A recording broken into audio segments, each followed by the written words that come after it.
Welcome to the Dawgs Table.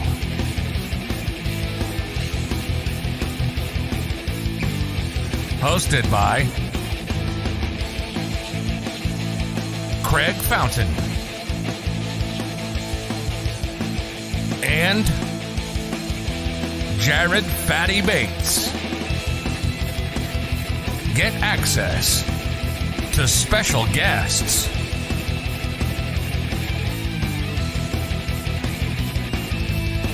anyone can join the Dawgs Table.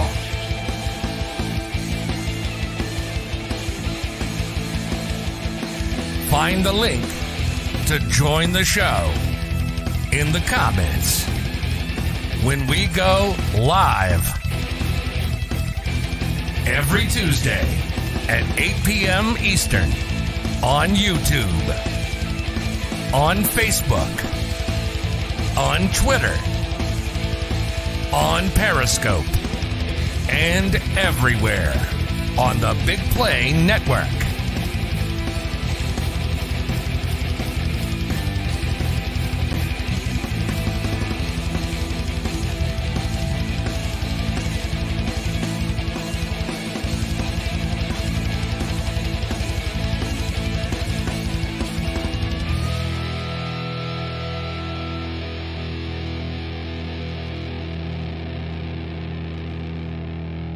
Here's your hosts, Craig Fountain and Jared Fatty Bates.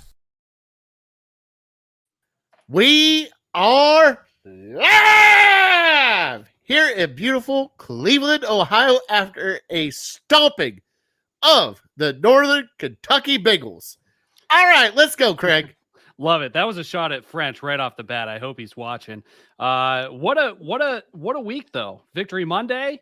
I'm still feeling it. Victory Tuesday.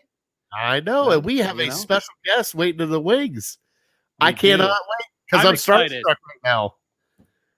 I'm excited. Why don't you go ahead and introduce our special guest there, Jared? Joining us from Channel 5 News, I hope I got it right, Miss Camryn Justice is joining us tonight for the show. Are you going to bring her in? There we go. Hey, here I am. There she is. Thanks, there guys. She is.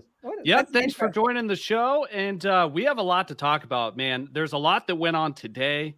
There's a lot to talk about from Sunday as well. And normally when we start out, we'll just let you guys know that if it's your first time watching, anybody can join the Dawgs Table.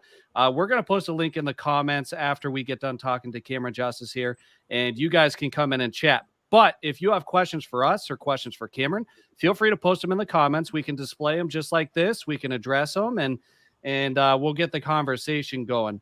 Fatty, what do you want to start off with today? Well, I'm a fat guy, and I love food. So I'm going to go food first before Browns. What's your favorite place to eat at here in Cleveland? Favorite place to eat at in Cleveland? Yeah. I see. I'm going to go basic a little bit just because my go-to is always Barrio. Like, you just can't go wrong. Okay. No matter what time of day, what you're doing, Barrio is like my go-to spot. And I know that's like super, super basic. Okay. But if it's not my basic, not the place that I always go to, but I think has the best food, is Sauce the City. Oh, okay. Always Sauce the City 100% as like my go-to, not just like a chain place that I can just get something quick to eat. That's like a planned out, like, all right, I'm going to get some really good food, some street corn, my Cleveland hot chicken sandwich, and call it a day. Nice. I love it. All right. Now we can get into the Browns. Now that I haven't eaten lunch or dinner yet, so I'm a little hangry. Sorry to make you, I probably shouldn't have sold it so well. Oh, no, it's completely fine. That's what I love about it. So about these Browns, I mean, you had the distractions that we had all week. They come out and they just lay the wood to Cincinnati the way they did. And especially it started out with a pick six from Denzel.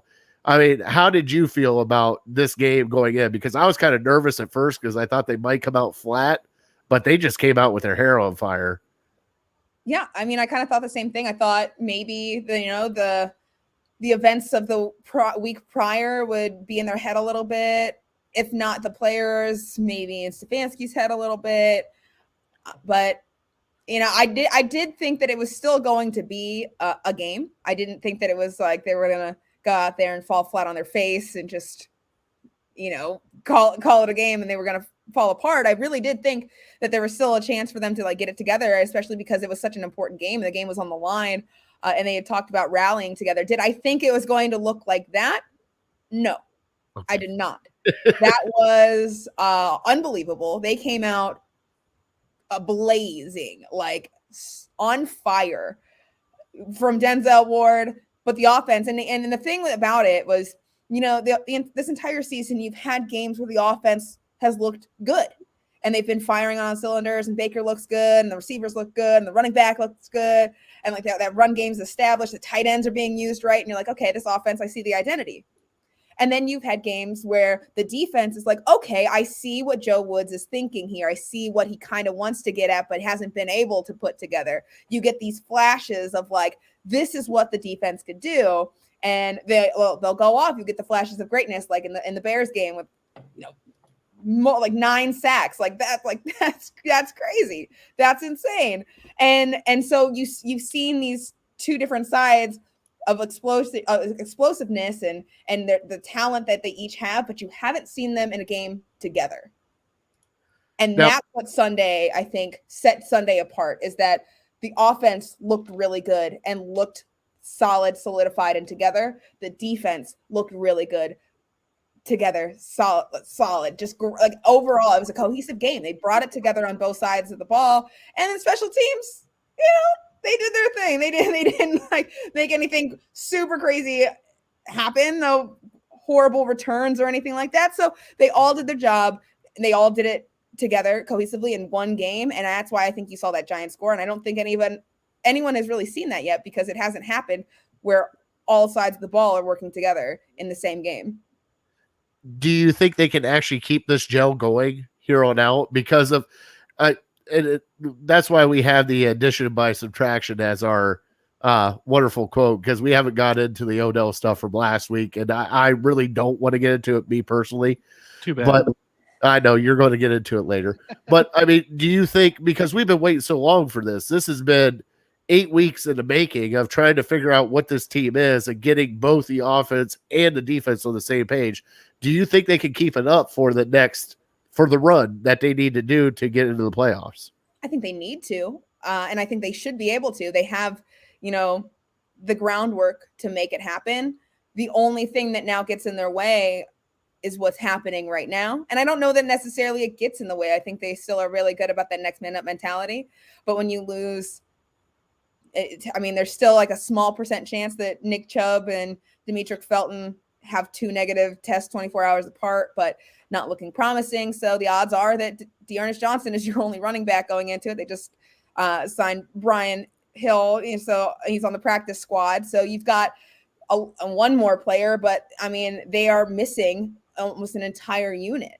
And so I think that's the one thing that will get in the way of keeping this thing rolling at the level that it is. I do think that they've been great about being ready to do the next man up thing and having the guys call in and step up when it's their time to go. But there's only so far that you can take that. So if they don't fire on the same cylinders that we saw last week, I wouldn't be entirely shocked. Now, I don't think that's an excuse for them to, lose this game because, our running back room's out. There's no excuses in this league. They know it. They're not trying to make excuses. But I do think that you have to be cognizant of that will be a pretty big impact to the Browns offense when you don't have not only Nick Chubb and obviously not only Kareem Hunt, which you haven't had for the past couple weeks, but now you don't have Demetric Felton. Now you don't have John Kelly, and your depth has been entirely depleted. And that's where it starts to get a little dicey when you're figuring that out. But I do think that they have the possibility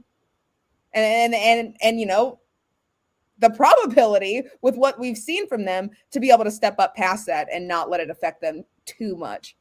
Craig, before you take over, throw up Norman's. So it is only Tuesday, and it's not looking good, especially for Nick Chubb. They got to do what? They got to test twice negative in 24 hours. So there's still a chance. 24 hours in between. It's not panicking. It is logical. because you have to look at it this way. Look at how long it's been since John Kelly was placed on the COVID list. Now, they can't disclose who or what any of the details. The teams are not allowed to discuss or disclose that kind of medical status for a player. But what you can start to do is you can start to assume where a player is. And so if John Kelly is still on the COVID list and hasn't tested negative twice within 2 hours or 24 hours apart, that's probably safe to say that he continues to test positive. If he's continuing to test positive, it's safe to say he probably has COVID. If he probably has COVID, it's safe to say his close contacts who are testing positive now most likely have COVID, and it's not necessarily a bunch of false positives. That's why I don't think it's panicking. It doesn't look good in that situation when you look at it logically and the time frames and how things are lining up. It doesn't look like it's a possibility for these tests to be false positives. And if they're not false positives, that means they will not be able to play in Sunday's game.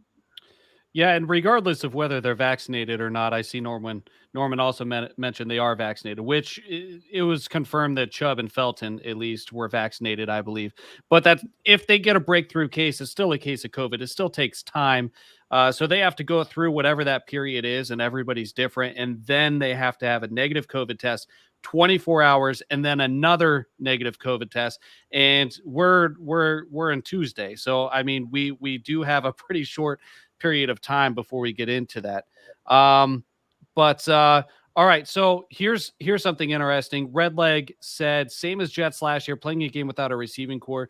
Will this or will this not have as much of an impact without our running back stable against the New England Patriots as you know, in comparison to how it affected our game against the Jets last year? What do you think? I think it is not as big of an impact just because you still have players that you can establish a run game with. You still have Dearness Johnson for now, and you hope that he continues to test negative like he has been, and he has to test every day for 5 days and follow the protocols, but he's able to practice.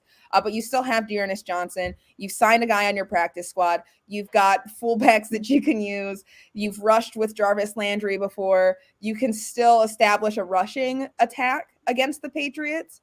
And you still have your plethora of offensive weapons in the air, be it your receivers and then be it your tight ends. When you lost their whole receiving room, that eliminates that entire, half of your airstrikes. And honestly, like the tight end group, you can't use them the same way that you do your receivers. So when you lose your receivers, you lose the deep ball, you lose the speed and the jet routes. You can't do those things.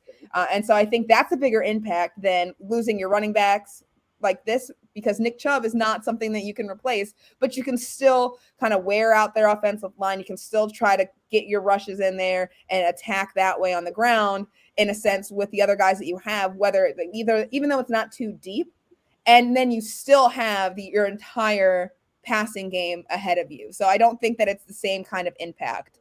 But it's still a big impact. Don't get me wrong. Norman, to answer your question, Hunt is still on IR. He's not going to be back in time for this game.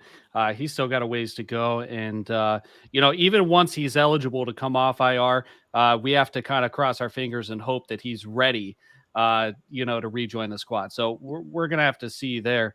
Did you have something to add? Yeah, he's actually eligible this week to come off IR. And I think that's why people are asking, if he's going to be able to be back. And so he's eligible to come back this week, but he is not going. There's no way that he's 100% ready to come back with a calf injury. That's something that, you can't always tell, but I would be floored if they deemed him ready to come back, no matter how dire the running back situation is. That's an injury that was projected 4 to 6 weeks. It's been 3. And I think that he's not the kind of player that you want to do any kind of, get that even worse, make that calf injury even worse, because if you make it worse, then you lose him down the stretch when it matters. All these games matters, but you could lose him for a potential playoff push or a playoff run, and you don't want to do that. You need him there. So I think you play it safe with him, even though he's eligible to come off IR this week. I don't think the Browns do that just because of this COVID situation going on right now. What about our excitable boy? And I have to do this because this is what we do on our show. What about our boy? Woo! What about JOK? Jeremiah Owusu-Koramoah is also eligible to come off IR this week. Probably will come back sooner than Kareem Hunt, but it is a high ankle sprain. So again, one of those injuries that are a little tougher to deal with. It's not like, you put a guy on IR with a hamstring like Anthony Walker, even Jarvis Landry with like a knee sprain. If it's not just a little sprain where you come out, you play for 3 weeks and you're like, okay, he's like right there, but not quite there. High ankle sprain, a little bit more tricky and something that you don't want to exacerbate again. And so I don't know if he comes back this week. We'll find out tomorrow more about where his progress is. They have said he's been progressing well and he's looked good through his progression with that high ankle sprain. But I would say if he comes back this week, it would be kind of surprising for me just because of the kind of injury it is. And maybe he heals well and like good for him. I know he wants to be back out there, but I think the Browns also are trying to play it safe with these injuries. So I would say if he doesn't come back this week, probably a bigger likelihood of him being out just 4 weeks and then him coming back next week or even the week after, because you have to play that schedule and see like, oh, is it worth him coming back? Maybe not. So give him a little extra time to sit there and rest up. All right. So with that being said, we got the bad news kind of out of the road, right? Let's get into the good news. You broke today that Wyatt Teller got signed to a 4-year extension for what was it, $56 million, I think it was, and $28 million guaranteed. How is that going to go for the Browns? Like, that's great news for the Browns, correct? Oh, great news for the Browns. There's been all these talks over the offseason about contract extension. Who's going to get them, when the Browns are going to do them, who's going to, be out, who are these players that are going to be shocks of like, they're going to end up on a different team. And while we're still waiting on the Baker situation and we're still waiting on Denzel Ward, I did think when we entered this season and the regular season had started and it was fast approaching and Baker Mayfield hadn't had a contract sorted out, I thought, okay, I don't think you address Baker at this moment. I think you address him later and you address the most important part. And I've thought this entire time, the most important extension to make was Wyatt Teller, because of what Wyatt Teller provides on that field is not something. It's not something you can just go out and pick up again. It's so hard to find somebody like that, and that creates that kind of impact. And it has the abilities that he does. What he has done, not only to protect Baker Mayfield, that offensive line has done decent job. There's been moments, obviously, and you have to credit that because they are playing with, their reserves. They're playing with guys plugged in and plugged out because they've had a lot of injuries at the tackles. And so you kind of mixing that up. But what Wyatt Teller, more importantly, has been able to do for the run game and opening up those lanes for Nick Chubb and for Kareem Hunt when he's out there, Dearness Johnson, that is not something that you can just go out and find somewhere again. This is a talent that you want, and it's a talent that is important for the identity of your offense. If you're the Browns, you have to look at that and see how important his role is for your offense and them being successful. And so I always thought that was the most important extension to make, and I really hope that they got that deal done.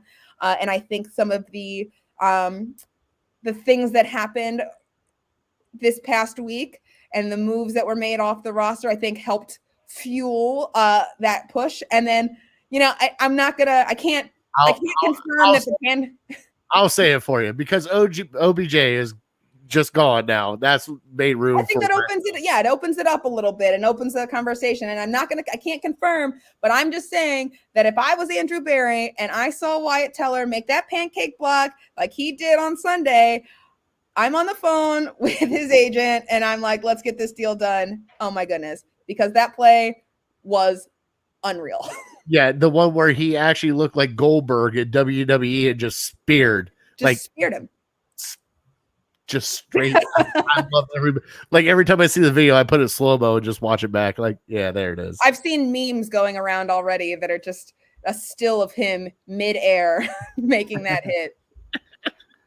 I feel like in a way we almost, we didn't trade OBJ, but in a way I feel like we almost traded OBJ for Wyatt Teller contract here. And that's a trade that I feel comfortable with, as far as I feel like if that's did we win this trade, I feel like that's a no-brainer.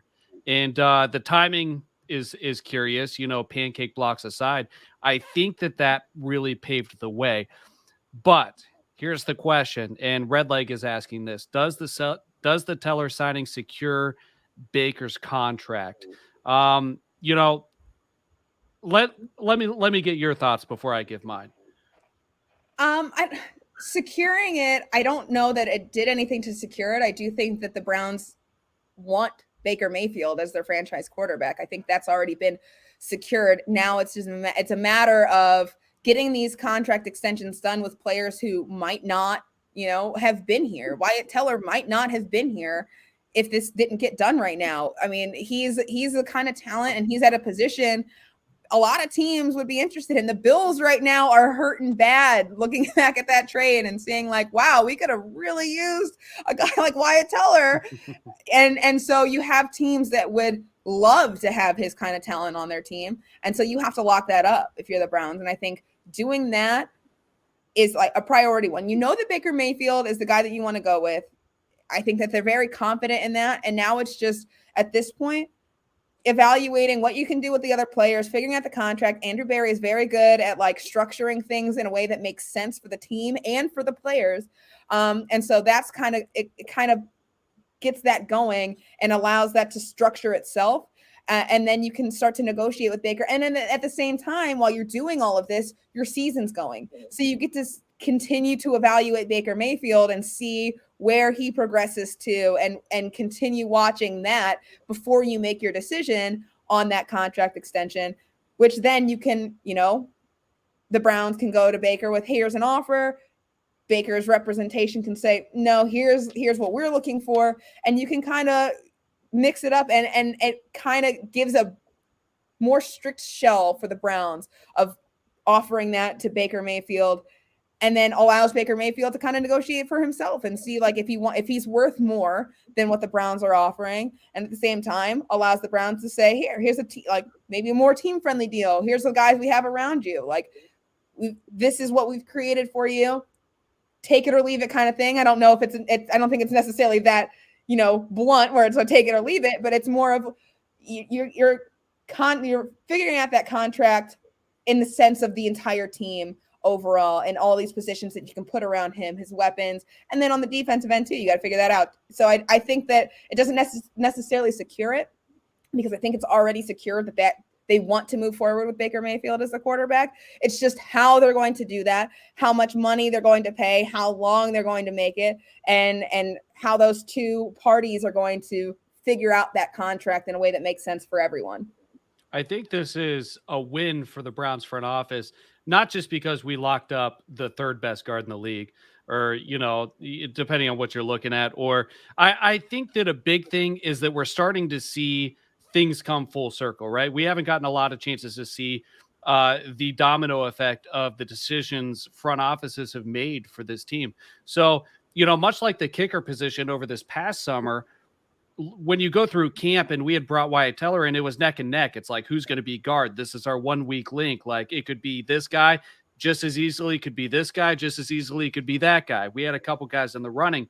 And these are the types of micro or macro decisions that this front office is making that's working out. And those are just as important as those big decisions, because we could have just as easily went with another guy. I mean, we were splitting hairs with these decisions.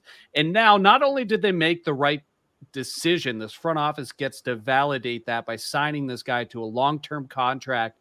And this is just going to give momentum, just like, we see how momentum affects everything with this team, whether it's Baker Mayfield playing well, all the way again to the front office right now. This is momentum. This is awesome. I love it. Well, and also you got to factor in, you sit there and look at this Wyatt Teller signing. You have J.C. Treader, who is probably one of the best gamers ever. Like he doesn't practice because he's hurt, but I'll tell you what, when it comes to the game, I don't want anybody else but J.C. Treader as center. But then you also have Joe Bitonio getting a little bit older. This gets them a little bit younger on the offensive line and locks up a younger guy along with Jed Wills. So you have the right side and the left side locked in. And it gives Joel and J.C. Treader a little bit more leniency with their contracts because I think JC's got one coming up here, not next year, but the year after.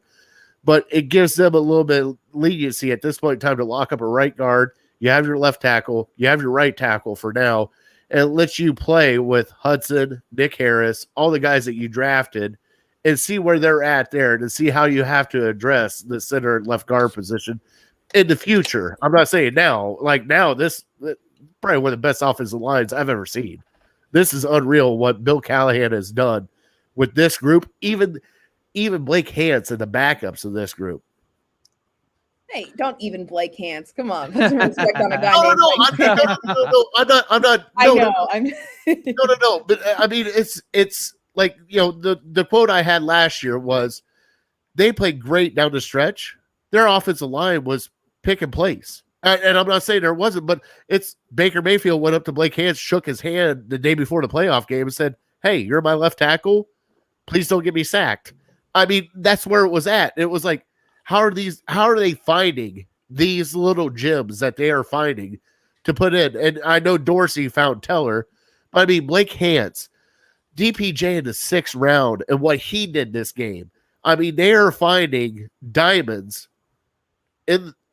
It's diamonds in the rough is what they're finding, and it's working out great for them. and they're molding them too. They're not just finding them; they're molding them. And Bill Callahan is really good at that. And he is the kind of coach that you are grateful to have in your organization. I think the Browns really know that he is really the diamond in the rough. It's Bill Callahan. He's an incredible coach, and I think they know what they've got with him.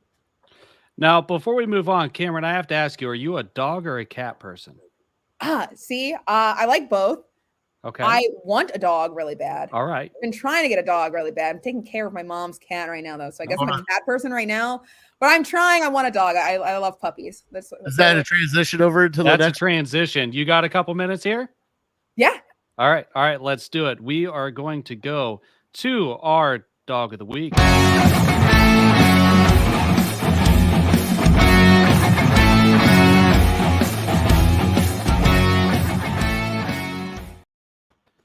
All right. So those of you who are familiar with the show know we have partnered with the City Dogs of Cleveland and the Friends of City Dogs of Cleveland. And every week we do our dog of the week. And here's how the segment works. We have our offensive and defensive dogs of the week. We're going to talk about it. Maybe our favorite player of the week or somebody who did something special. But most importantly, we feature an adoptable dog with the City Dogs of Cleveland. And you're about to meet one here soon. Absolutely. Yay! All right. So excited. All right. So this week's dog of the week, here we go. It is Satchel. And Satchel is a male. He's 62 pounds. And that's a great photo of him there. And Satchel is a great mix of fun and chill. Overall, he is a pretty easygoing and makes for great company when just hanging out. When it's time to play, prepare to be entertained. He's got great moves with big sweeping play bows and silly butt-tucked zoomies. And so far, he's been pretty consistently playful and social with other dogs. He lights up for butt scratches. He's generally attentive and already knows how to sit on command. He's quite food motivated, so would likely be a quick, engaged student for someone wanting to work on more tricks and commands together. Satchel is estimated to be around 5 years old and weighs 62 pounds. If you're interested in meeting Satchel to figure out if he's a good match for your home, you could be his forever home. You can get a hold of the City Dogs of Cleveland at City Dogs CLE on Twitter and at City Dogs Cleveland on Facebook. The phone number is 216-664-3476. And as Fatty always says, you can get a hold of us. We'll connect you to the right person. And don't forget, when you're at the stadium at home games, section 121 by the Dog Pound, there's a concession stand there that is by the City Dogs of Cleveland. You can get the same goodies you can get everywhere else. Section 121. Section 121. 121, and you can donate to the City Dogs of Cleveland. All the proceeds from the sales from that concession stands go to these dogs. But Satchel, let me put him up one more time. Satchel is an adoptable dog. So if you're interested in Satchel, get a hold of us or City Dogs of Cleveland. All right. This is a segment we do every week, Camryn. Let's start off with what you think. We are going to go. Let's get your offensive dog of the week. Who's your MVP this week on offense? MVP this week on offense. I got to go Donovan Peoples-Jones. All right. He showed that, hey, the Browns do have a deep threat. He showed that the receivers can step up and didn't miss a beat when it was his time to be that wide receiver one position. And that this game to me showcased what he's able to do in the future. I've said this going into the season that he's probably the future of that wide receiver room. And here we are looking like that's the case. And you don't even have to worry about it if that is the case. And they lost one with Odell's out, and we don't know yet what happens with Jarvis Landry. But you don't miss a beat with Donovan Peoples-Jones, and he showed that on Sunday. So he is my offensive MVP. All right. Fatty, who's your offensive dog of the week? You ready for this? I'm ready. Let's go. Baker, Reagan, Mayfield. That's a bold choice, Cotton. Explain You know yourself. reason why? I thought he was worried about throwing the deep ball. And that hookup that he had with Donovan Peoples-Jones loosened him up to know that he's confident throwing that deep ball, because the next pass he made to Donovan Peoples-Jones was on the sideline, and there was only one spot for that ball to get into, and he placed it perfectly for Peoples-Jones to catch it, even though Peoples-Jones got laid out afterwards. But he came out and did what he had to do. Now, granted, there's other Nick Chubb, everybody else. I get it. But he came out 14-21, the Baker that we needed for this team. 220 yards, 2 touchdowns, and especially the 1 touchdown pass to Njoku. If Njoku didn't have pads on, I'm pretty sure that would have went right through his chest. He put it that hard on him. So, Baker, glad to see you back, bud. It was nice to see you back. That's my offensive dog of the week. All right. Norman says Baker is the truth.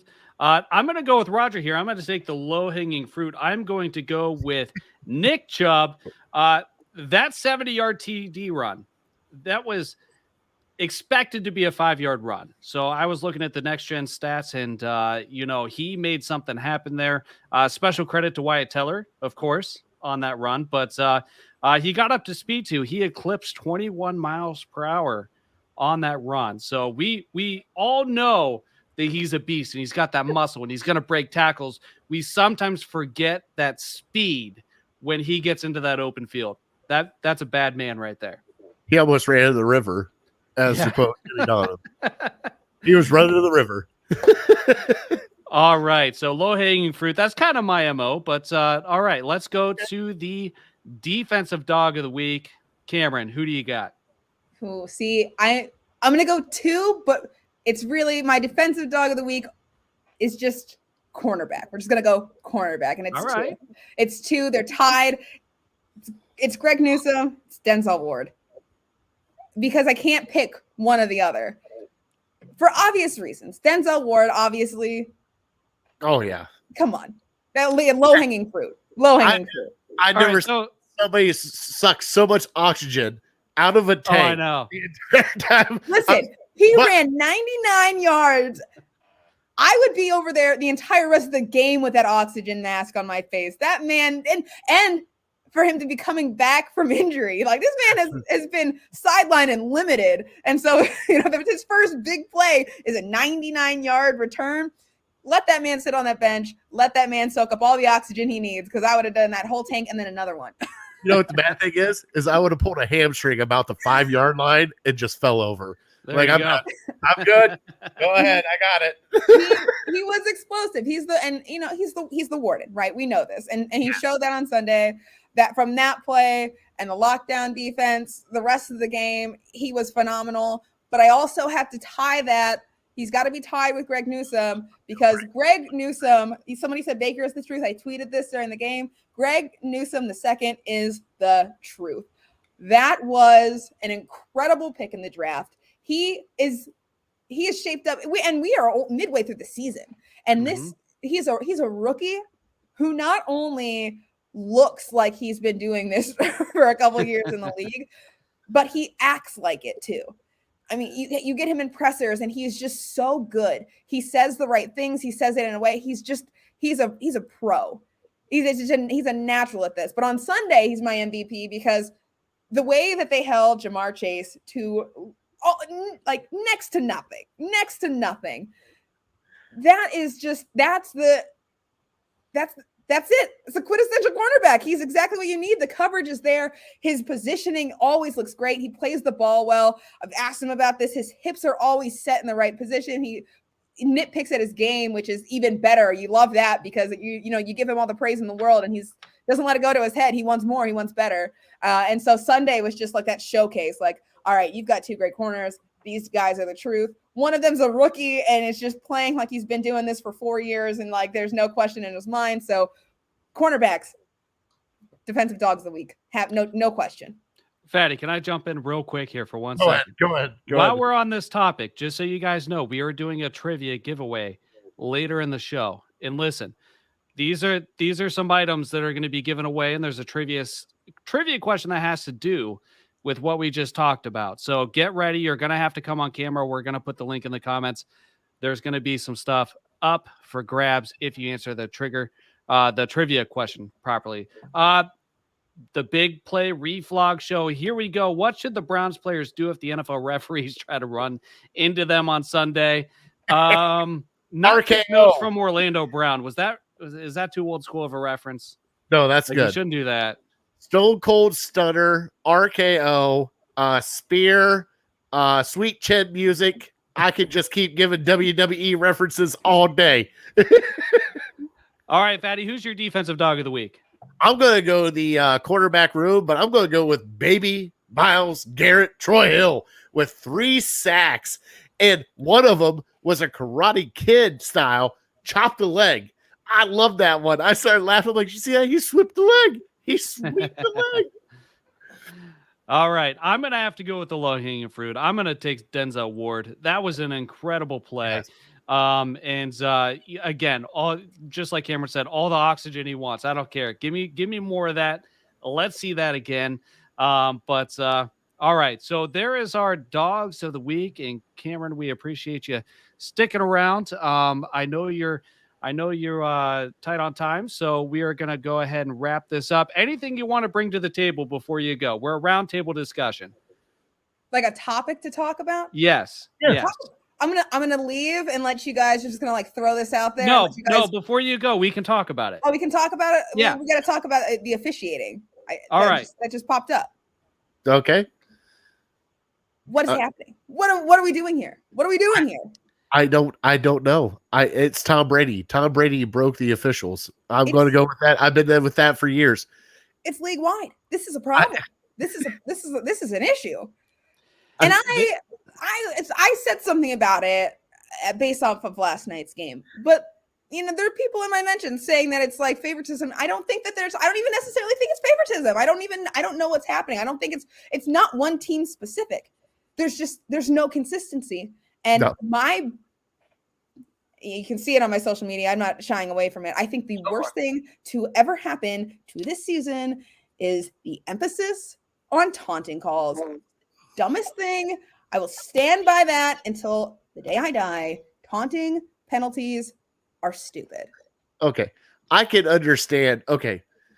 I can understand a little chirp back and forth. But if like you laid out a guy and you're just standing over him trying to emasculate him, that's where I draw the line. It's like, dude, I know you just laid me out. I get it. But any other time, I don't care. If you guys want to go face to face and start jawing at each other, that's fine. I don't care. If you don't want to get taunted on, don't give up the play. Oh, wow. She went there. That's how I feel. Taunting to me provides a level of the game. It makes the chirping and it's supposed to be a competitive game. That's what this game is. That's what makes it so interesting. Like it gives the rivalries. Now you can't, if it gets to the level of where you're taunting and you start a fight. Yeah. Okay. I get that. Like that takes away the integrity of the game if it's super disrespectful, but now hold on. Quick question. You're talking about do you think that the kicker that got laid out by the Steelers, do you think there should have been a flag on that play? I mean, probably. Okay. I mean, probably. I mean, and that's the thing is like, if that happened, if you're looking at this as Browns fans and that happened and the Browns did that, they would probably, that happened to you probably. I would be upset, but I'd be yelling at the coach going, why the hell are you having your kicker throw a pass? What are you doing? I mean, crazy. Absolutely crazy. Now, I just like, for me, it's not about like, should it have been a penalty? Because you're right. Like throwing a pass, something that you put yourself in that position. But it's about consistency. And so like if they're not, I can see them doing that in any other scenario. And so those are the cases where I'm with like, okay, you should probably throw a flag if you're gonna. So that's why I can see other fan bases getting mad because there's not that consistency. And that's why it's a league-wide thing. It's not just a one-team thing. It's all over the place. Nobody knows what they're doing. New rules every day. I'm very frustrated with it. I don't know why you got me started on this rant. I love it. I love it. I love it. I love it. Welcome to Fatty's on Fire. We haven't even got there yet. You haven't even got to the end of the show with me yet. That's awesome. You know who makes me most nervous is Jarvis with the taunting, but you know, I feel like we're kind of taking something away from him by trying to limit him. I think that taunting gets him so fired up. It gets him juiced up. It gets him juiced up. It gets juiced it's up. Him. And he's never done anything that was just like egregiously disrespectful. It's all just natural. I don't know. Taunting is just, and it's so subjective. And that's the other thing is like, where do you draw the line? Where do you draw the line? They don't Ironically, know. wasn't he the one that was the victim of the taunting call late last year when there was nothing said at all? No. Do you remember what I'm talking about? He went 1-3 in the camera and then they threw the flag. Well, he was the poster child for when the league issued the statement and issued the video of their points of emphasis before the season started. They used Jarvis Landry in the explainer video of why they were doing the point of emphasis. And I was like, oh, that's great. Like, here we go. Like, there's that. We got to deal with this because, you know, you get 2 tauntings and you're ejected from the game. And I was like, well, they're going to be looking at him if they're going to use him as the point of emphasis. So we haven't had that. So I haven't had to worry about covering that and dealing with that storyline. But I just think it's just of all the things we're worried about here, of all the rules we're worried about enforcing, I don't think taunting's the one that really needs to be addressed. No. Like at all. I mean, we're supposed to be helmet to helmet emphasizing, but we've missed that call numerous times. So I don't know what we're doing. I don't even know what we're doing here. I just don't know. I think we need one official on the field too. Their entire job should just be watching Myles Garrett get held. That's my issue this year. Rover. Yeah. Red Rover, come on over. There it is. All right. We joked about that on my other shows. Like he got held by the waist. Like they just kind of bear hugged him and just held him there. Like, yeah, I'm just going to do this. See if they throw the flag or not. Yeah, they're not going to. Okay. All right, Camryn. Sorry to keep you so long. We appreciate you joining the show. We loved having you on. We'd love to have you again sometime. Whenever you have time, we're live every Tuesday at 8. And again, thank you for coming on the show. We appreciate it. And we had an awesome time. You got to let her have her shout outs wherever they can find you. News Channel 5. Yeah, all on our stuff too. And then social media at Camryn Justice. That's you guys. Because we retweet your stuff all the time. Because I appreciate that. And I appreciate you guys having me on. It was fun. But thank you for letting me rant about my officiating qualms and where I'm at with the league right now and the officials. And we're going to sort it all out. It's going to be fine. They're going to get it together. We're halfway through the season. They'll get it together. It's going to be okay. That's what we do here. That's why we started this show. So thank you so much for coming on with us. I really appreciate it. Thank you. Anytime, guys. All right. Thank you. Oh, man. She's a blast, isn't she? How awesome was that? I don't know what to do. She's an incredible human being. So much knowledge got passed on there. I feel smarter after talking to her. I mean that sincerely. She went Fatty's on Fire before Fatty's on Fire. She did. Absolutely. That was a blast. Hopefully she'll come on again sometime. Fatty, if OBJ goes to Green Bay, who on the Browns defense would match up well with him? Talkie. I mean, at this point, yeah. Hey, remember last week? Purell, man. Yeah, I remember last week. All right, guys. Appreciate First you. Off, yes. Got to announce the live show. We got to announce it. Let's do it now. All right. Go ahead. Fatty's slightly warm segment. I like it. Sorry. Got sidetracked again. Red leg, you genius. All right. So we have a live show coming up. It is not on a Tuesday. So if you watch the show remotely, you'll want to plan for that because it's actually going to be on a Wednesday. If you are in the Ohio, PA area and want to make a short road trip to come see us and hang out with us, we are going to be, Redleg, your comments in the way there. We are going to be at the Office Lounge in Strongsville. And I'll get rid of this ticker here. Chocolate. What's that? My dog has gotten into chocolate. Oh, geez. But we will be on at the Office Lounge, 8800 Pearl Road in Strongsville, November 17th at 8 p.m. Come hang out with us. Jared's other show, Illegal Ham to the Face, they will be going live at 6. We're going to be live at our normal time, 8 p.m. But again, that is on a Wednesday. Now, we are presented to you by Labatt Blue. So here's the cool thing. Not only do we get to do cool giveaways and stuff, Labatt Blue gets to do cool giveaways. We will have promotional items that may or may not include beverages to give away from Labatt Blue at the show. We're going to be hanging out, eating pizza, talking Browns. It's always a blast. If you've ever been to one of our live shows, it is fun. So keep an eye out for that. More details to come, but there's the general scheduling and the location. All right. Redleg won the Anthony Schwartz card last week, an autographed Anthony Schwartz rookie card. Tonight, I'm not showing what we're giving away, but we are going to be doing a live trivia giveaway. We'll probably do it right at about 9 o'clock. This show is definitely going to run over a little bit today. Right at 9 o'clock, we're going to post a link in the comments as we get a little bit closer. Actually, Fatty. Yes. We are going to post a link in the comments now if anybody wants to join. Do it. All right. That's what this show's about, routine. right? Absolutely. And all right, so I just got done. We were talking about the show. We were going to do the trivia at 9 o'clock. This show's running over a little bit. We can already tell. And by the way, this show is brought to you by Labatt Blue Light. Please drink Labatt Blue Light. I got to figure out how the camera works. I got my regular Labatt Blue here. I am stepping off the screen, Fatty, for just a second. You're on your own. I got black cherry lemonade, but I'm never alone on this show. I got my man Norman here. Norman, what's going on, brother? Hey, good evening. How you doing from Sierra Vista? How you doing? I'm doing great. How'd you like Cam? Cam was amazing. Oh, yes, she was. I love the back and forth. She has a winning personality. I don't get to see all the local TV being out here in Arizona. I know. But, time difference. I know they do one of the stations, I think it's Channel 3. They do a segment with Jim Donovan.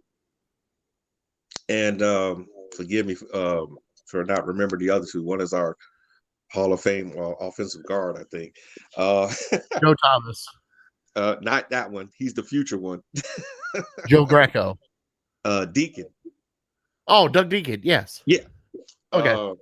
But I love their segment, and she would do good on one of her own as well. So yeah. Oh, she was awesome. It was once again.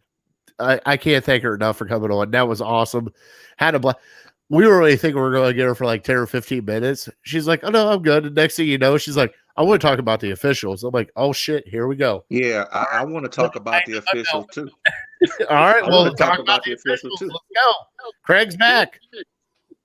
Yeah, I want to talk about the officials too, because at first I thought it was just some more continuation of the Bottlegate curse. I'm not letting go of that because that's a real thing. I know. When I see these other games, it's almost, and I hate to go here, but I've heard it from two different people that I interact with on Twitter. It's almost like they're fixing the games to make the point spread by calling these penalties or not calling them. It's spooky. But I tell you what, though, the one thing I can say, speculation, because we cannot. That's reckless speculation. I understand what you're saying. Yeah, that's what I said. I'm just saying it just seems that way. I mean, you're out there on the West Coast. I mean, you know people They're very Yeah. out there. I am just But I will say this though. It seems like the teams that are not your quote unquote popular media favorites get the most favorable calls. bastards. So even though the new America's team, Cleveland Browns, have gotten more positive press, you still have a lot of that old group that believes that we're the losing, not deserving, worst organization in football, Cleveland Browns. Therefore, obviously, you must have done something wrong, even if I didn't see it. You know what I'm saying? And I'm watching that game in Cincinnati, and they are hugging Myles Garrett like it's his birthday, right around the waist. Two people, an offensive lineman and a tight end. They were holding him by his waist. He could have killed Burrow, and they knew it. So they just said, well, they just going to have to call holding on us because we're not going to let them get smashed. Referee is standing right back there, and it's okay. I mean, it's so frustrating. It's like when Shaq was playing and people were hitting him across the back of the neck, top of his head, on his shoulders, and he going to the hoop, and he's saying, "Where's the foul?" And they looking at him like, "What foul? You not bleeding?" It's the new Shaq effect, Norman. Yes, It is. the term I use is shacking. He's being shacked. Well, hold on. So, Craig, have you announced actually what you're giving away for the trivia? No, not yet. It's a surprise, but there's multiple items here. Let's see if Norman can nail it because Norman missed out on the first one. Yeah, Okay. I did. Let's see if Norman can nail it. Why don't you show him what he's about to win if he All gets right. it? So our trivia question has to do with our secondary.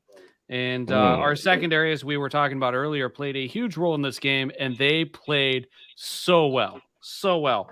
So we have Greedy Williams rookie card. You know we love to give away sports cards over here. Okay. We have another key member of our defense, a Grant Delpit rookie card here.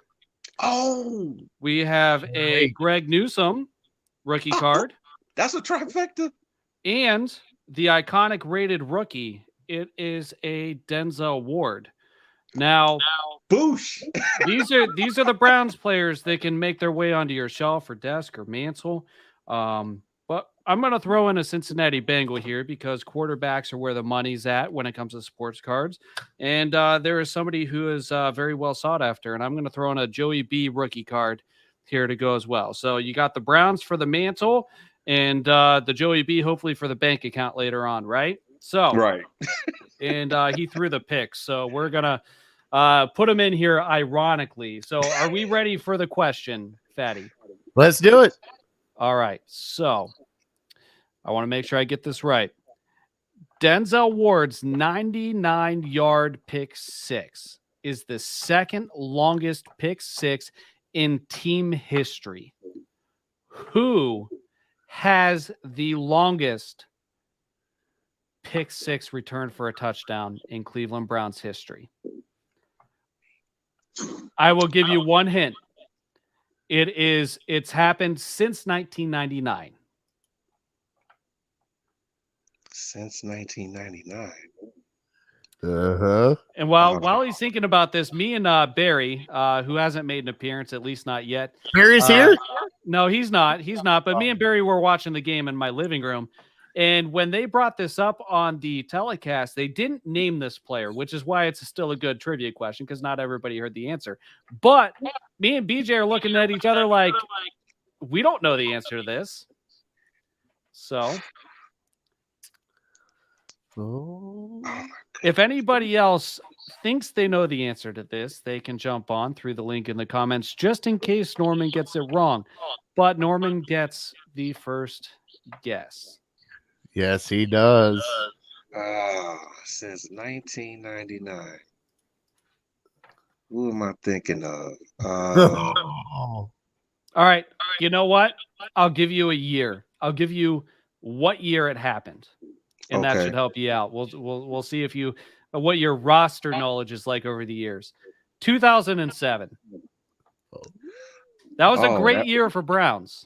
That was the Derek Anderson, Braylon Edwards combo. Yep.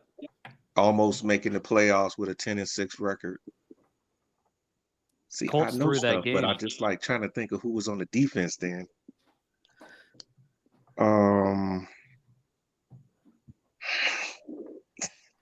I'm drawing a blank. I'm sorry. Damn it. All right. So we have rookie cards for the bulk of our defensive secondary, and the rookie card of the guy that I got him mixed up. The guy that threw that pick six here, who I think is going to have a pretty successful career regardless. That's what the winner gets. If anybody else wants to take a stab at it, go ahead and join.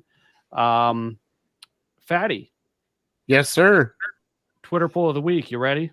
Yeah, I'm sorry. I'm messaging Cam and thanking her for her time for us. So Rightfully so. Go ahead. Go ahead and do the Twitter poll. All right. Twitter poll of the week.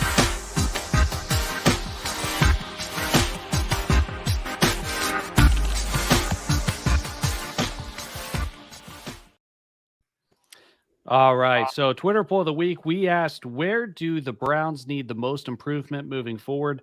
Penalties, offensive scheme, defensive scheme, or other?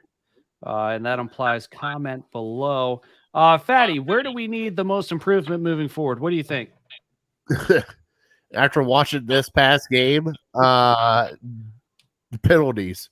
My Lord, can we stop with the penalties? And it's stupid penalties.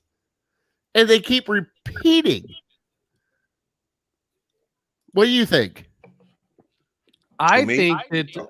Go ahead, Norman. You can give your opinion. I'm sorry. I didn't know which one of us was being asked. But I would agree with Fatty that penalties need to be a focus. Only because it was really exasperated when I watched the Steelers and the Bears. The self-inflicted penalties, like, lining up offsides or illegal motion, like moving before you're set, those are the kind of things, discipline, focus, and just knowing where to line up, at least I haven't seen on the offense anybody getting a penalty for covering up the guard or whatever, because it looks like all the tight ends, especially in Njoku, he's really good when he gets to the line. He'll wave at the wide receiver if he needs to go, come back a step, you know what I'm saying? But just the preventable ones, because see, we seem to attract all the other stuff that are bad calls. When that sack on Burrow, perfectly legit hit. He didn't bring all his weight down on his body. Bullshit. They even lined up at the thing, and then all of a sudden, the sky judge in New York calls in and says, "Hey, y'all, that was roughing the passer." But then on the next series, Baker goes down, and they all jump on top of him like it's a rugby pile, and there's no roughing the quarterback there. Because I thought that was excessive. Does it take all of y'all to jump on Baker Mayfield? You know what I'm saying? Well, and then don't get me started on the ear hole shots. Okay, that's the second time a safety has hit one of our wide receivers, helmet to the side of the helmet, no flag. So those are the ones that should be called that we can't control. But the things that we could control, we need to work on, because it seems like as soon as they start calling penalties on us for that stuff, it's like, I don't know, free range.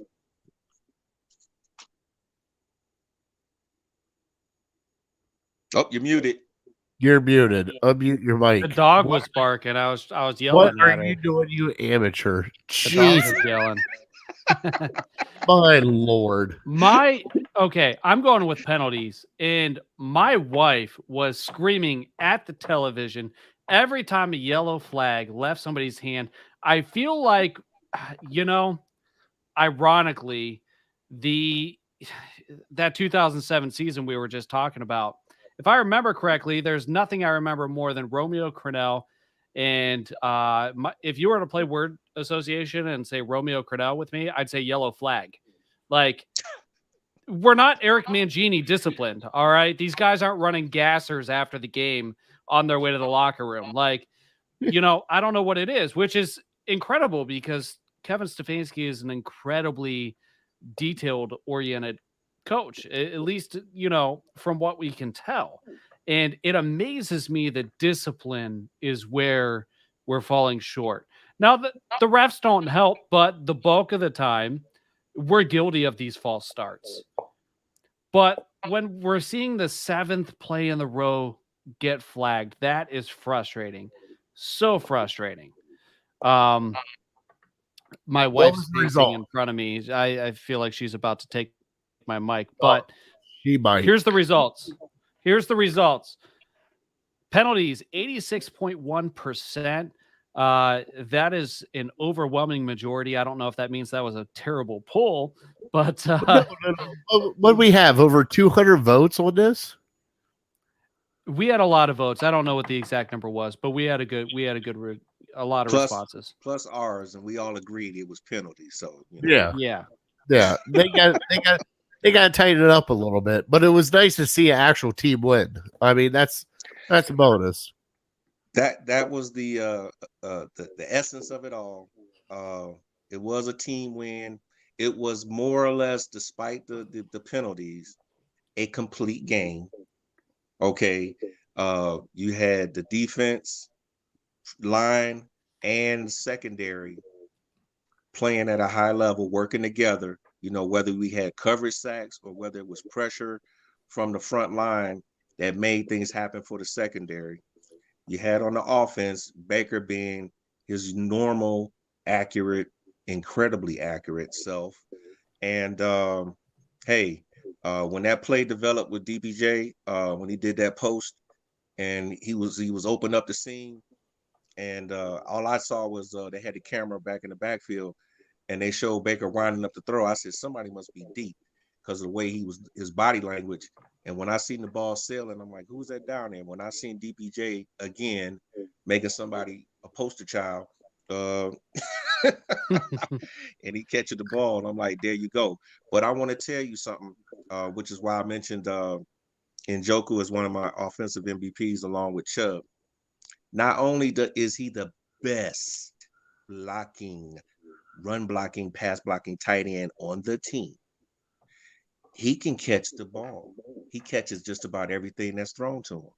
And when he was down there running up the seam and cut over into the end zone in between the two defenders, and then Baker put that bullet on him, I was so impressed with that throw, but I was a little more impressed with that catch because that throw was like fire.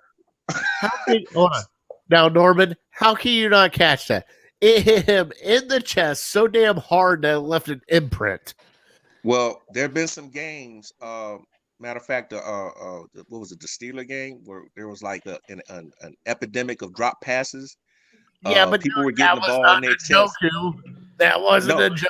Oh no, it wasn't. There was like 6 Eric Ebrons on the field that game. Yeah, yes, he was there catching was. the ball. We'll go that way. What moniker did he get? He got Sir Yacht. Love him or hate him. Coined Eric Ebron, dropped him his prime, and I'm here for it. Yeah, well, that's what I'm saying. I'm talking about for like Hooper was dropping balls. All the wide receivers were like dropping balls, and at critical times too. So this game, everybody was doing their job. Bryant made that beautiful over the shoulder catch, going toward the sideline. DPJ, he may have got 2 targets, but they were very important targets. The fact that he held on to that ball after getting speared, got right up laughing with Landry after the play. Mad respect for him. Love that guy now. I mean, I loved him already, but like when he took that hit, I was thinking he was going to be laid out. And apparently that's the only way you're going to throw a flag for somebody ear holding you is if you just lay on the ground for like about 2 or 3 minutes. Then maybe that somebody will go, oh, should that be a penalty? Because just getting hit doesn't seem to be cutting it. They need to tell these guys, hey, if you get hit in the side of the head, just sprawl out on the ground, even if you ain't hurt. All right, let's get into week 10. We are playing the New England Patriots. All right. Hey, Daddy. Yeah. Can I real quick before you get into the Patriots? Go Just ahead. one more thing. Trivia question. You all have had a chance to Google it by now. Nobody wants to come in and show their pretty faces, so I'm going to reveal the answer. These Yeah, cards go are ahead. off the table, but I'm sure you guys are curious to know. Maybe we'll bring these back for another giveaway. But the answer to the longest pick six in Cleveland Browns history is in 2007, Brodney Poole took one back, Jesus. 100 yards. And that is the answer. I forgot he was on the roster at that time. Oh my gosh. Love it.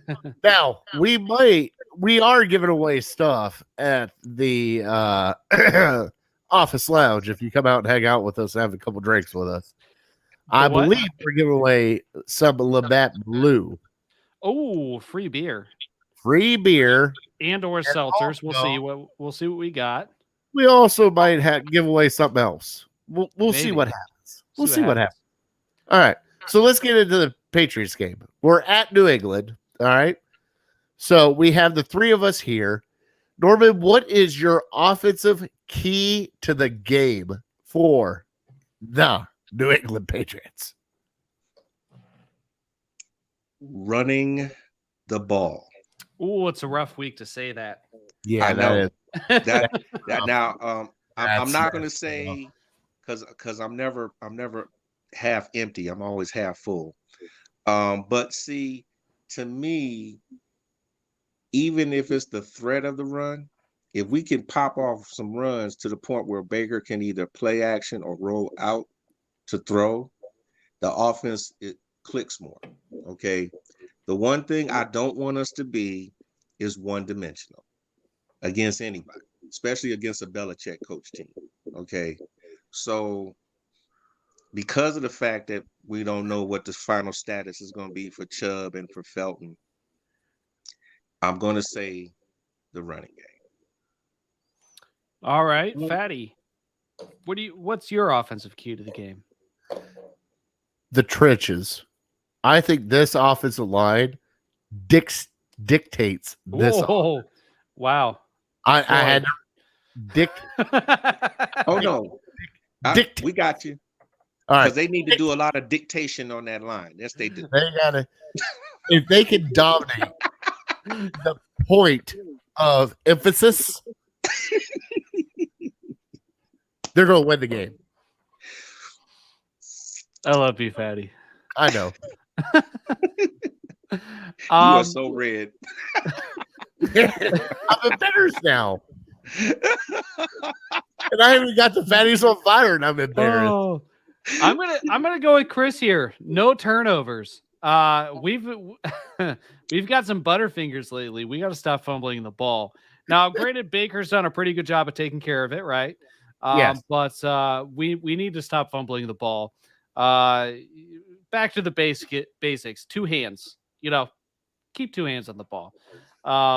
But red leg. Oh man. All right. We're skipping past that comment. But all right. Thank So God it's off the show now. right. Bring But- BJ on. Shit, let's get it on. I know. I sent him the link. Yeah. But Defensive key to the game. Let's get this done. Oh man, Norman, what do you got? Defensive key to the game. Basically what we saw Sunday. I think it's going to be critical for the D-line to get as much pressure on Jones as possible. Get him off his spot, make him hesitate on where to go with the ball, or actually make him throw it earlier than he wants to throw it, and just cover your man, period. Cover your man and let the D-line do what they do. That's my key. All right, Fatty, what do you think? I can't do the one I wanted to say because after the offensive key of the game, we're about to have a whole different conversation.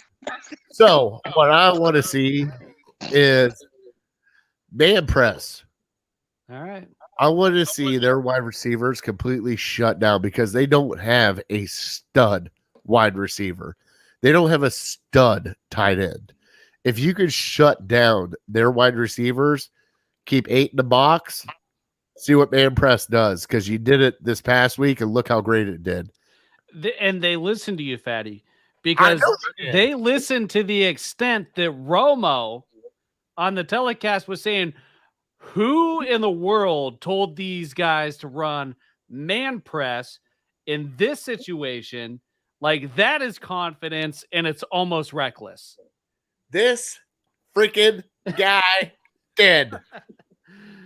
But I need should to do see more than Myles Garrett getting 1.5 to 2 sacks a game. I mean, that is huge. You know It's what the huge. bad thing is he would have like 6 sacks a game if they would actually call it damn holding penalty. You know, Thank it's all right. almost unfair. It is. It's either unfair to Myles because he doesn't get the call, or it's unfair. It's a fail for the offense because then they're giving up 18 sacks a game. You know, like he's held on every play to the point where I was actually looking at Next Gen Stats today, and they measure how quick a sack happens. Myles Garrett is outside of the top 20 in the NFL this season for time between the snap and sacking the quarterback. It takes him that much longer to get to the quarterback because he gets held, but persistence pays off for him. That's right. All right, so let's get into our predictions for the game, and then we will. Norman, you got to join us live. You're going to love this place. It is like the best dive bar. They got slice above pizza. Oh, we're going to have a blast there. It's just a short plane ride. You know, if you actually subtract the time as you're going from West Coast to East Coast, it's almost like you weren't on the plane at all. You know, you get on the plane at 3, you get here at 3, you're good, right? Yeah, we just roll back time too. Last week we just rolled back time, so you should be good. It should be like an hour and a half plane ride for you. Like you're going to Disney World. With the time zone changes, maybe, but the flight time is still going to be the flight time. Hey, all right, we have the Patriots. They're winning their division. They are currently in the playoffs. No, they're not. The Bills are winning their division. You're right, but they're in the playoffs. Sorry. You can't have too many Labatt Blues, but you can get close. They are not winning the division. The Bills are, but they're in the playoffs. Strong hand. Come on, man. The Patriots are in the playoffs. We are not. The 8th seed, if the season ended today, is the Kansas City Chiefs. We are the 9th seed, but the Patriots are in. This is a big game. Norman, what do you think is going to happen? Well, I think it's got to be a Browns win. I feel like from this point on, Coach Stefanski's mantra of it's not a marathon, it's a sprint. Okay. Everything should be done with the emphasis of if we lose this game, we don't go to the playoffs. If we lose this game, we don't go to the playoffs. They got to play like that. So I'm looking for a Browns win. I so hope Chubb can make it back because the last time he played there, he had 2 fumbles that were in slick conditions and they just got the ball out and he was about to score. And it really just killed the momentum for the team that day. And that's why they wound up losing. But I think it's going to be Browns. I'm going to say 28-24, New England. Fatty, what do you got? I got, and I have to say on my 28-17 Browns. What about you? I'm torn here. I owe Always Positive Jay a t-shirt because of last week's pick. Yeah, you screwed that one up. Yeah. But do I pick against my Browns and root for them to win? I don't know. Are you serious right now? I should, if you were anywhere near Cleveland, I would headbutt your ginger ass right now for even thinking anything different. What are you thinking? Meet me in the parking lot at the Hall of Fame. All right. In 30 minutes. I'm right here. All right. All right. All right. So Your wife I'm should throw gonna something go. at you right now. Where's Nicole? Nicole throws something. Nicole throws something at him right now. This is perfect timing She because said, she just came in. She just came in. Nicole, why don't you come on here and give your prediction, or at least put it in the comments? I want to know what my wife thinks here. Come on. I'm getting scolded. There I'm it in is. so much trouble. I owe Always Positive J a TV from TV T-shirt Oh, Lord. from a T-shirt from GV Artwork. That's where the TV came from. The GV Artwork. We had bet on the game. I had picked against the Browns last week. Nicole's just now finding out about this. I'm going with the Browns. I'm going to go Browns 31, Patriots 17. Okay. Okay. I'm on board. It is. Oh man, Show's Chris, brought to you by you're Labatt. really gonna get me in trouble. Wow. Norman, I don't know what to do with my hands. I'm about to wake up my whole family, and she's going to be pissed. All right. Norman, we appreciate you joining the show. We're going to move on to Fatties on Fire to close out the show. Join us again. Appreciate you, Norman. Have a good one. Thank you. And before you go, I want to give a shout out to all my fellow veterans and acting service members in the Army, Navy, Air Force, Marine, and Coast Guard. Love you, my brothers and sisters. Always. Yes. All right. Thank you, Norman. Thank you, Norman. All right. Fatty, you ready for Fatties on Fire? I don't know after the way this show has gone so far. I swear to drunk, I'm not God. I just, GV, TV. Well, There's just so many words. I know. It gets to you. I mean, I strong-hand. So, I feel bad about that already. So,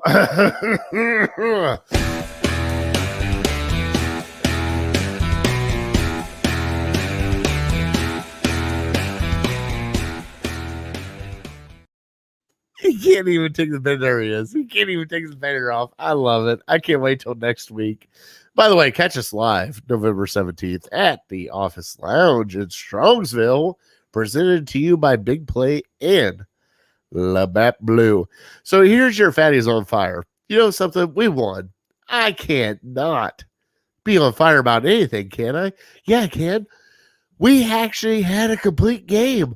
Holy shit, people. Our defense and offense played together like they were a cohesive team. Damn, I've never seen that happening. Also, refs, will you please pull out the flags for Myles Garrett? I understand that he is a Greek god, that he is a man among boys. But when he gets held by the waist and then pulled back by the helmet this way, that's a hold, at least in my book. Or when he gets tackled at the offensive line, that's a hold. Also, Cloudy, for the love of God, man, please find the line of scrimmage.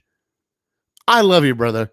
But if you have any more offside penalties because your toenail is past the line of scrimmage, I should smack you. The first one was a gimme. Second one, you should have known better. You should not even come close to that line of scrimmage. I wanted you like 6 yards off the ball then, but yet you did it again. And then finally, I have asked this team to play the way they did. I have asked Joe Woods to play man press and trust your corners. And you know something, fans? Look at it. Fatty's on fire. Look what happens when it happens.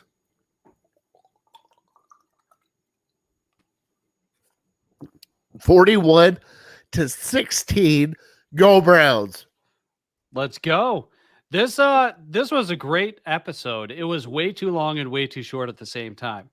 You It think was- we're like an hour and a half in? I know. We just keep going longer and halfway longer. through the show, going, "Are you okay to stay later?" Yeah, it's our show. Yes. Oh, what a great guest we had on the show today. We can't thank Camryn Justice enough. Oh, she's amazing. She How is awesome was that? She warmed up Fatty's hot seat. I know. She follow her on Twitter. She's on Facebook. The link is in the description of the show if you're on YouTube or Facebook. And you can follow her, get her updates. She's awesome. Red Leg, go Browns. And catch our live show. I'll put it up one more time here. And we are going to be at the Office Lounge, and that is in Strongsville on the 17th at 8 p.m. And anything else you have to say, Fatty? No, I'm good. Trust me. I'm good. After this show, I'm good. All right. Oh, hold on. Chris, there we go. Vets, I will piggyback off of Norman. Everybody that has sacrificed for us to do what we do here, especially for this show. I have a friend that was killed overseas. Chris has a brother that was killed in action. You guys have done everything for us. And Veterans Day is on Thursday. We cannot thank you guys enough. You guys make the ultimate, and I mean it, ultimate sacrifice for us, because guess what? You give your lives for us to do what we do here. And I cannot thank you guys enough. I said it on my show, I'll say it on this show. We love our troops. We love our veterans. Thank you guys for what you do.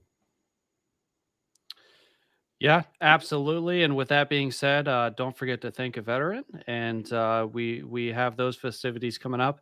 And we appreciate everybody's service that is served. Let's see what we got here. Red Leg, you're welcome. And do it again. Fatty, you're clicking the button at the same time as me. What's wrong with you? You're messed up. What do you mean I'm messed up? You're messed up. No, I'm not. Labatt You're Blue. messed up. Really? Dictation. I literally mixed up GV and TV. It's okay. It's all right. It happens. We're not perfect. At least I didn't mute myself. You did. All right, let's get out of here. All right. Go Browns. Go Browns.